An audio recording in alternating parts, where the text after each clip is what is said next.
chaves para a guerra. Milhares de anos atrás, nós, humanos, levávamos uma vida nômade, vagando por desertos e planícies, caçando e colhendo. Depois, passamos a viver em povoados e a cultivar nossa comida. A mudança nos trouxe conforto e controle, mas nosso espírito, em parte, permanece nômade. Não podemos deixar de associar o espaço para andar de um lado para o outro com uma sensação de liberdade.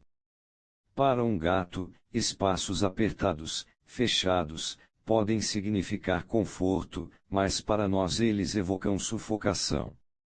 Ao longo dos séculos, este reflexo tornou-se mais psicológico, o sentimento de termos opções em uma determinada situação, um futuro com perspectivas, traduz-se em algo como a sensação de espaço aberto.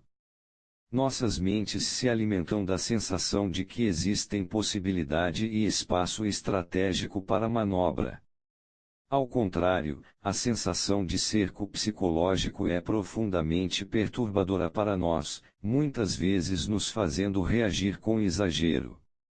Quando alguém ou alguma coisa nos cerca reduzindo nossas opções, assediando-nos de todos os lados, perdemos o controle de nossas emoções e cometemos os tipos de erro que tornam a situação ainda mais desesperadora.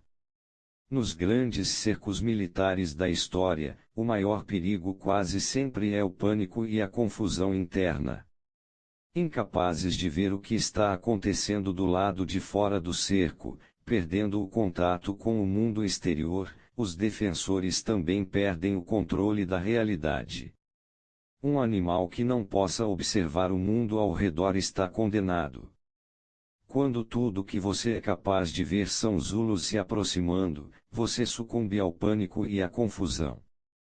As batalhas do dia a dia ocorrem não em um mapa, mas em uma espécie de espaço abstrato definido pela capacidade da pessoa de manobrar, agir contra você, limitar seu poder e reduzir seu tempo para reagir. Dê a seus adversários lugar neste espaço abstrato ou psicológico e eles o explorarão, não importa o quanto você é poderoso ou suas estratégias, brilhantes, portanto, faça com que eles se sintam cercados. Reduza as possibilidades de ação deles e feche suas rotas de fuga. Assim como os habitantes de uma cidade cercada podem aos poucos perder a cabeça, seus adversários ficarão enlouquecidos com a falta de espaço para manobrarem contra você. Há muitas maneiras de envolver seus adversários, mas talvez a mais simples seja aplicar ao máximo a força ou vantagem que você tem naturalmente em uma estratégia de cerco.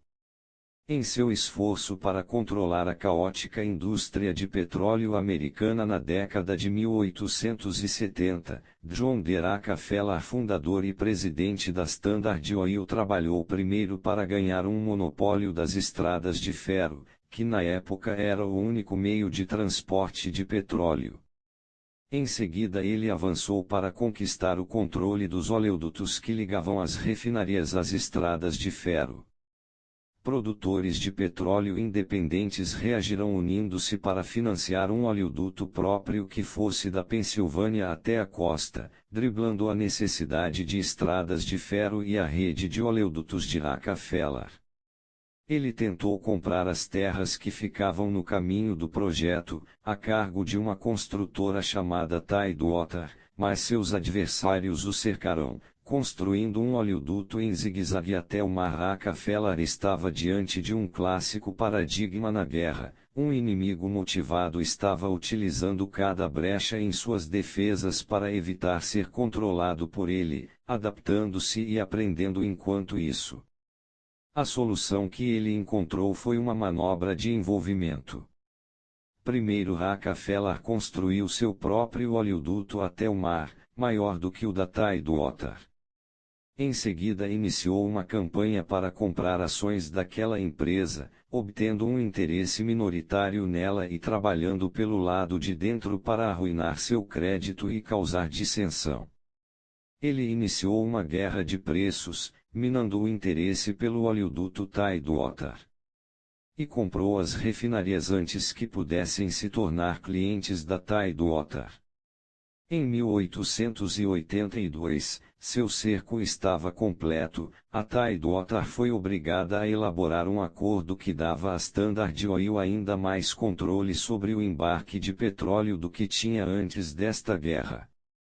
O método de Rockefeller foi criar uma implacável pressão de todas as direções possíveis.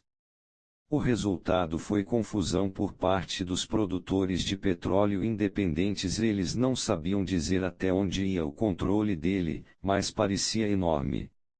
Eles ainda tinham opções no ponto em que se renderam, mas estavam esgotados e acreditando que lutar era inútil. O envolvimento da Tidewater se tornou possível pelos imensos recursos à disposição de Rockefeller, mas ele os usou não só de uma forma prática como psicologicamente, gerando uma impressão de si mesmo como um inimigo implacável que não deixaria brechas por onde o inimigo pudesse se esgueirar. Ele venceu não apenas pelo dinheiro que gastou, mas pelo uso que fez de seus recursos para criar pressão psicológica.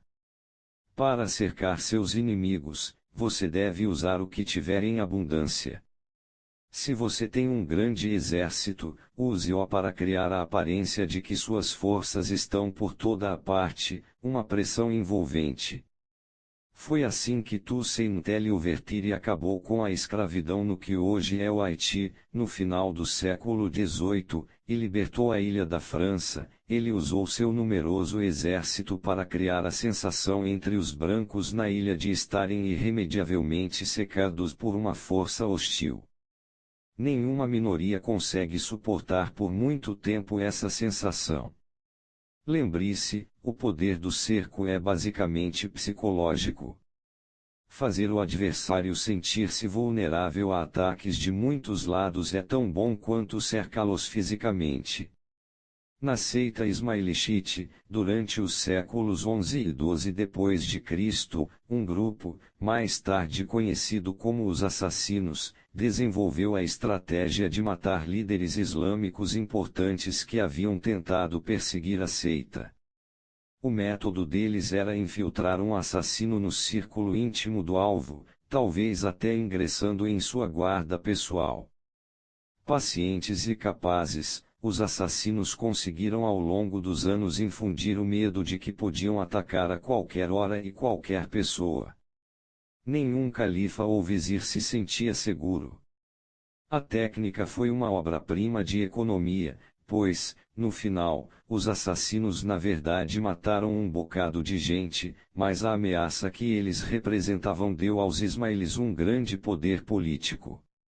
Uns poucos golpes na hora certa para fazer seus inimigos se sentirem vulneráveis de múltiplas maneiras e de múltiplas direções fará o mesmo para você. Com frequência, na verdade, menos é mais neste caso, golpes em demasia lhe darão uma forma, e uma personalidade algo a que o outro pode reagir e desenvolver uma estratégia de combate. Em vez disso, pareça vaporoso. Faça suas manobras serem impossíveis de prever. Seu cerco psicológico será ainda mais sinistro e completo. Os melhores cercos são aqueles que se alimentam das vulnerabilidades inerentes do inimigo, as que já existiam antes. Atenção, portanto, aos sinais de arrogância, imprudência ou outras fragilidades psicológicas. Assim que Winston Churchill viu o traço paranoico em Adolf Hitler, trabalhou para criar a impressão de que o eixo podia ser atacado de qualquer lugar: Balcãs, Itália, oeste da França. Os recursos de Churchill eram escassos, ele só podia se referir a estas possibilidades blefando. Mas não bastava isso, um homem como Hitler não podia suportar a ideia de estar vulnerável de que direção fosse.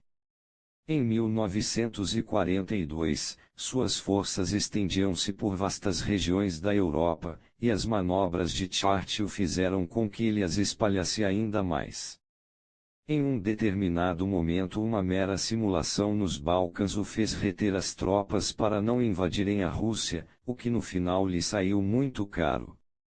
Alimente os temores dos paranoicos e eles começarão a imaginar ataques nos quais você ainda nem pensou, seus cérebros fervilhantes farão uma boa parte do cerco por você. Quando o general cartaginês Aníbal estava planejando o que acabou sendo talvez o mais devastador cerco da história, sua vitória na Batalha de Cannae, em 216 a.C., ouviu seus espiões dizerem que um dos generais romanos adversários, Varro, era um sujeito esquentado, arrogante e insolente. Aníbal tinha a metade dos soldados dele, mas tomou duas decisões estratégicas que reverteram isto. Primeiro, atraiu os romanos para um terreno apertado, onde o numeroso exército deles teria dificuldade para manobrar. Segundo, enfraqueceu o centro de suas linhas, colocando suas melhores tropas e cavalaria nas que se encontravam nas extremidades externas. Liderados pelo impulsivo Varro, os romanos atacaram o centro, que cedeu. Os romanos continuaram empurrando. Então, assim como os zulos cercaram os britânicos dentro de dois chifres, as pontas externas da linha cartaginesa empurraram para dentro, fechando os romanos em um forte e fatal abraço. Os impetuosos, violentos e arrogantes são muito fáceis de atrair para as armadilhas das estratégias de envolvimento, banque o fraco ou bobo e eles atacarão sem pensar para onde estão indo. Mas qualquer fragilidade emocional da parte do adversário, qualquer grande desejo ou vontade não realizada podem ser usados como ingrediente para o cerco. Foi assim que os iranianos envolveram a administração do presidente Ronald Reagan, em 1985-86, no que ficou conhecido como o caso Irã-Contras. Os Estados Unidos estavam liderando um embargo internacional à venda de armas ao Irã.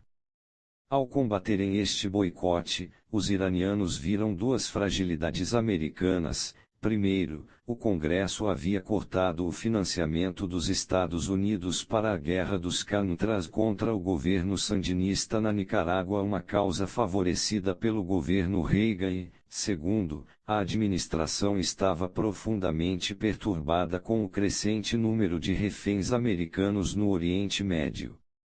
Aproveitando-se destes desejos, os iranianos conseguiram atrair os americanos para uma armadilha no estilo Cannae. Eles trabalhariam para a libertação dos reféns e secretamente financiariam os Contras, em troca de armas. Parecia bom demais para recusar, mas ao penetrarem mais nesta rede de duplicidade, acordos por baixo do pano, reuniões secretas, os americanos puderam sentir seu espaço de manobra lentamente se estreitando. Os iranianos conseguiram pedir mais em troca de menos. No final, eles tinham armas em grande quantidade, enquanto os americanos tinham apenas um punhado de reféns e dinheiro que não era suficiente para fazer diferença na Nicarágua. Pior, os iranianos falaram abertamente com outros diplomatas a respeito destes acordos secretos, fechando o cerco ao garantir que isso seria revelado ao público americano. Para os funcionários do governo envolvidos no caso, não havia como fugir da confusão para onde foram atraídos. Sentindo a intensa pressão de todos os lados conforme a notícia do acordo se tornava pública, suas tentativas para encobri-lo ou explicar o que tinha acontecido só pioravam a situação. Ao atrair seus inimigos para uma armadilha desse tipo, tente sempre fazer que se sintam como se estivessem no controle da situação. Eles avançarão até onde você quiser. Muitos dos americanos envolvidos no Irã-Contras acreditavam que eles é que estavam passando o calote nos ingênuos iranianos. Finalmente, não trabalhe apenas para envolver as forças de seus adversários ou suas emoções imediatas, mas, sim, para envolver toda a estratégia deles, na verdade, toda a sua estrutura conceitual.